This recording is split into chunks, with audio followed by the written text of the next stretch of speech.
घबराओ नहीं मुन्नी भाई, घबराओ नहीं। आज मेरा सपना पूरा हो गया। आज से कोठा बंद, इसके दरवाजे नाच गाने के लिए बंद। अब ना तुम तवाइफ हो और ना मैं मुन्नी बाई। अपना हिस्सा लो और दूर कहीं शहर में जाकर अपना घर बसाओ। और मैं भी अपनी बेटी को शहर में बुलाकर अपने पास रखूंगी और किसी अच्छे घराने में उसकी शादी करूंगी। चाची, ये सब कितना पैसा होगा? कम से कम 4 लाख रुपए होंगे। मैं तुम्हें 5 लाख दूंगा। सेठ जी? हाँ, 5 लाख। लेकिन सेठ जी, राजेश्वर क्षमा की कीमत दे चुका है। मैं क्षमा की कीमत देने नहीं आया। तो फिर? तुम्हारी जुबान की कीमत देने आया हूँ। मेरी जुबान? हाँ, तुम पुलिस के सामने बयान दोगी कि राजेश्वर जबरदस्ती क्षमा को उठाकर ले गया। नहीं। और उसकी इज्जत लूट ली। नहीं सेठ जी, मैं ये झूठ नहीं बोल सकती। ये झूठ तो तुम्हें बोलना ही होगा मुन्नी बाई। उसने मेरे घर में घुस के मेरे दोस्तों के बीच मेरे मुंह पे चांटा मारा है, मुझे बेइज्जत किया है। अब जब तक मैं उससे बदला नहीं लेता, मैं चैन से नहीं रह सकता। मैं तुम्हें मुंह मांगी कीमत दूंगा। 6 लाख, 7 लाख, 7 लाख मुन्नी बाई, 7 लाख। बहुत बड़ी रकम होती है, सोचो मत, कर लो ये सौदा। मुझे मंजूर है सेठ जी। 7 लाख के लिए मुन्नी बाई 7 बार अपना ईमान बेचने के लिए तैयार है। जुबान क्या चीज है? मान ला और खरीद लो जुबान। Hello, Kamal speaking. What? Rajeshwar और रेप? Oh no. ठीक है, मैं भी आया। आइए, अपनी आंखों से देख लीजिए। उस जानवर ने मेरी बच्ची को कैसे वहशी दरिंदे की तरह नोच डाला। मार मार कर इसे मना कर दिया है।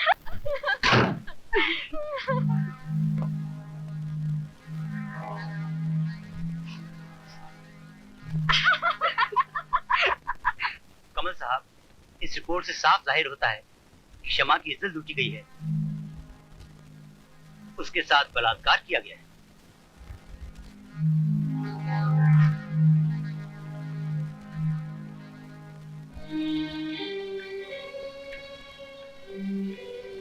ये रही आपकी फीस झूठ बोलने की।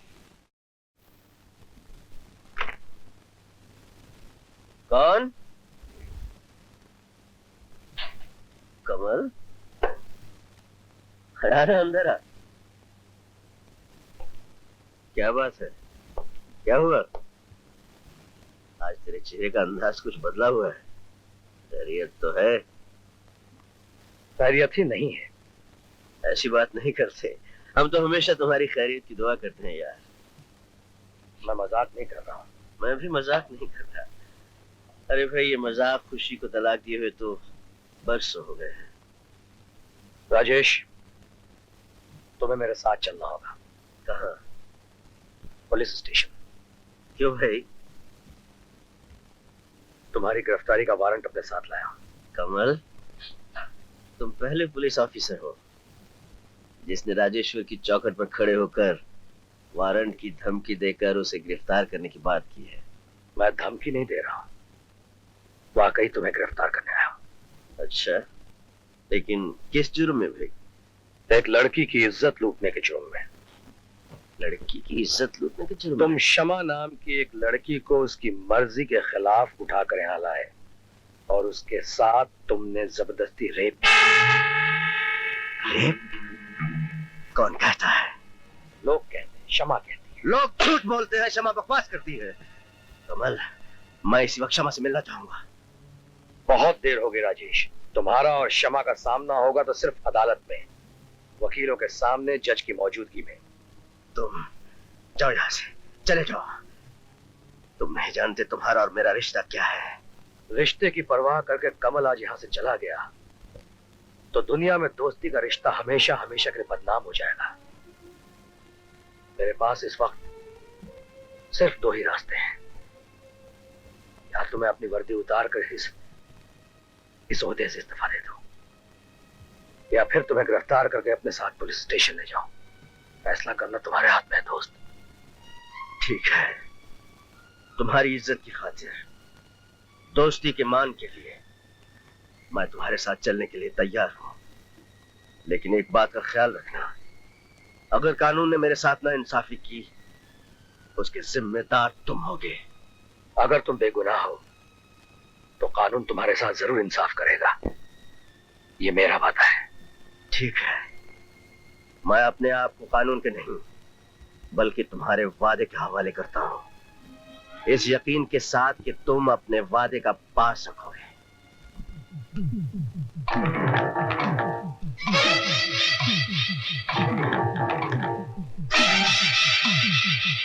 दुश्मनों के चेहरों पर रौनक आ गई है मालिक। आपकी गिरफ्तारी की खुशी में शराब पानी की तरह बहाई जा रही है। अगर आपका हुक्म हो तो शराब की जगह उनके यहाँ खून की नदियां बहा दें। नहीं करीम मियां, अभी इसके लिए वक्त है। वक्त का इंतजार मत कीजिए मालिक। अगर आप कहें तो एसपी कमल को भी रास्ते पे। करीम मियां, आइंदा ये लफ्ज अपनी जबान पर कभी नहीं लाना। कमल के सिवा हमारा इस दुनिया में कोई नहीं है, और अगर कभी कमल पे गोली चली भी तो हम उसे अपने सीने पे ले लेंगे, कमल को खराश तक नहीं आने देंगे। मैं जानती हूँ इनकी परेशानी क्या है। ये कई दिन से सोए नहीं है, सिर्फ सोच में डूबे रहते हैं। इनको न खाने का होश है न खुद का, और इन सब परेशानियों का जिम्मेदार है वो राजेश्वर। भगवान करे वो राजेश्वर शशि, क्यों न उसे बददुआ दूं? उसने मेरे घर का सुकून चैन लूट लिया है, मेरे पति की खुशियां छीन ली है, और ये मैं नहीं बदला। कमल, तुम उसे भूल क्यों नहीं जाते? उसका ख्याल अपने दिल से निकाल क्यों नहीं देते? वो एक खतरनाक आदमी है, मुजरिम है, कानून का दुश्मन है। वो तुम्हारा दोस्त नहीं हो सकता, वो तुम्हारा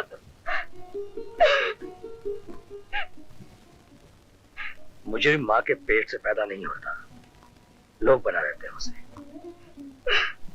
वक्त का तूफान इंसान को जुर्म की दलदल में फंसा देता है। वही राजेश्वर के साथ हुआ है। राजेश्वर, राजेश्वर, राजेश्वर, मैं उस आदमी को भुलाने की कोशिश कर रही हूँ, और तुम फिर से उसी राजेश्वर को बीच में लाते हो।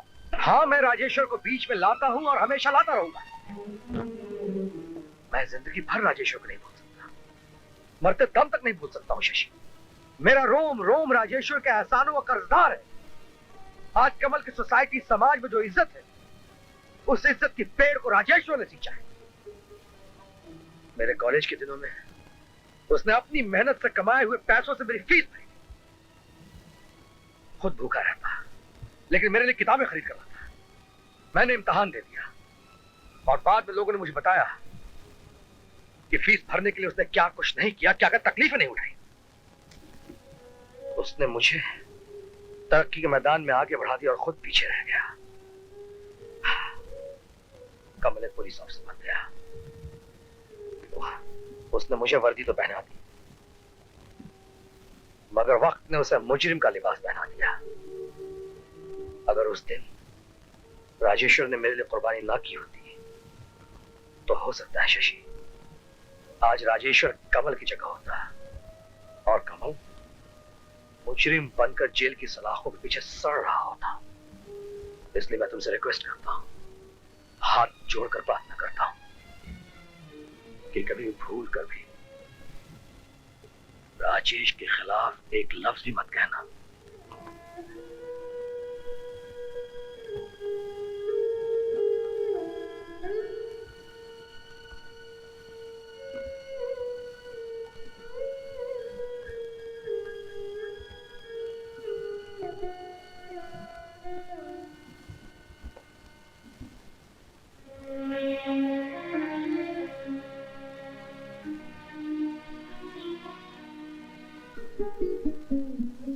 अंधेरे में ऐसे अकेले मत खड़े रहना प्लीज।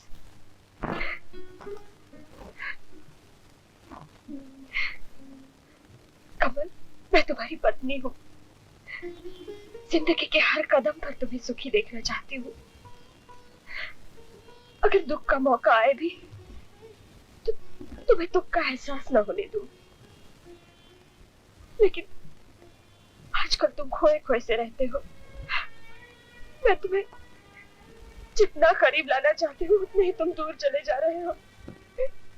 कमल, मुझे डर लग रहा है कहीं मैं और सुधा अकेले तो नहीं रह जाएंगे। तुम्हारी कसम शशि, सारी उलझने बस सिर्फ इस केस तक ही है। एक बार ये केस खत्म, सारी उलझने खत्म। मुन्नी बाई वल्द हीरा चंद हाजिर हो। सरकार, पूरी बात बताते हुए मुझे शर्म भी आती है और याद करके मेरा दिल भी घबराता है। मगर मैं खामोश रहूंगी तो मेरी बेटी के साथ इंसाफ कैसे होगा? आधी रात गुजर चुकी थी। हम अपना गाना बजाना बंद करके सब सो गए थे कि अचानक ये शख्स राजेश्वर शराब के नशे में धुत हमारे घर के दरवाजे को तोड़कर अंदर चला आया और कहने लगा, क्षमा कहाँ है? मैंने कहा, सास, आधी रात गुजर चुकी है। हम भी तो इंसान हैं। हम अपना पेट पालने के लिए गाना गाते हैं। हमें भी तो थोड़ा आराम करने दीजिए। और कुछ कहे सुने बगैर शराब के नशे में वो मेरी बेटी के कमरे में घुस गया। मेरी क्षमा को अपने कंधे पर उठाकर ले जाने लगा। मैंने उसे लाख मना किया, उसके हाथ जोड़े, उसके पांव पकड़े, लेकिन मेरी एक ना सुनी और मुझे ठोकर मार कर गिरा दिया। मेरी बेटी को उठाकर ले गया। मैं लुट गई सरकार, मैं लुट गई।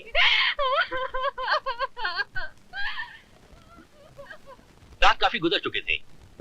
हम अपने कुछ दोस्तों के साथ एक पार्टी से आ रहे थे। रास्ते में हमने गाड़ी पान खाने के लिए रोकी। जैसे ही हम पान की दुकान पे पहुंचे तो चीखने चिल्लाने की आवाजें सुनाई दी।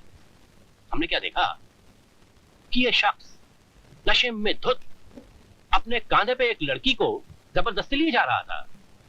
क्या आप बता सकते हैं कि वो लड़की कौन थी? जी हाँ, जरूर बता सकते हैं। मैं घबरा कर चीख चीख कर आत्महत्या हो चुकी थी। उसी हालत में मुझे आदमी अपने घर ले गया।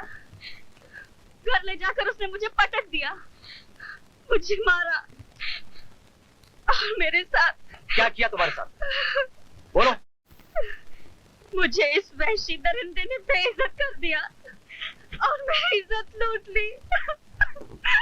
जज साहब, ऐसे इंसान को सजा मिलनी ही चाहिए, जरूर मिलनी चाहिए।